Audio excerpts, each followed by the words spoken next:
हवाई सुंदरी होणार साध्वी. महाकुंभमेळ्यात घेणार दीक्षा.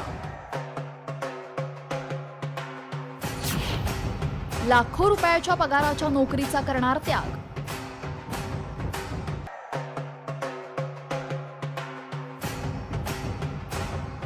एकशे 44 वर्षांनंतर येणारा महाकुंभ मेळावा हा सर्वार्थानं विलक्षण ठरतोय. या कुंभमेळ्यात मॉडेल हर्षा रिछारिया, बॉलिवूड अभिनेत्री ममता कुलकर्णी आणि IIT बाबाची जोरदार चर्चा रंगली. आणि आता यामध्ये आणखीन एक भर पडलेली आहे, ती म्हणजे एका हवाई सुंदरीची. ममता कुलकर्णी नंतर आता डीजा शर्मा ही हवाई सुंदरी साध्वी होण्याची दीक्षा घेणार आहे. डीजा शर्मा ही MCOM झाली असून हवाई सुंदरी म्हणून तिला लाखोंचा पगार आहे. मात्र या सर्वाचा त्याग करून तिनं थेट दीक्षा घेऊन साध्वी होण्याचा निर्णय घेतलाय. तिनं आपल्या Instagram पोस्टमध्ये काय लिहिलंय पाहूयात. मी लवकरच दीक्षा घेऊन संन्यास घेणार आहे.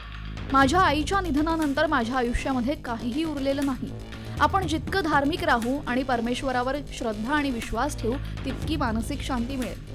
तुम्ही तुमचं दुःख लोकांसमोर मांडाल तर ते कमी न होता वाढत जाईल आणि त्यामुळे देवाचं नाव घेत राहा.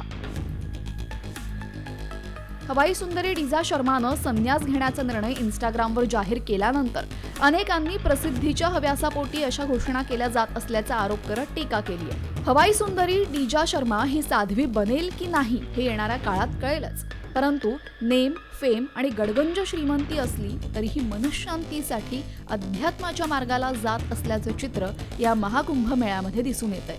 ब्युरो रिपोर्ट, साम TV.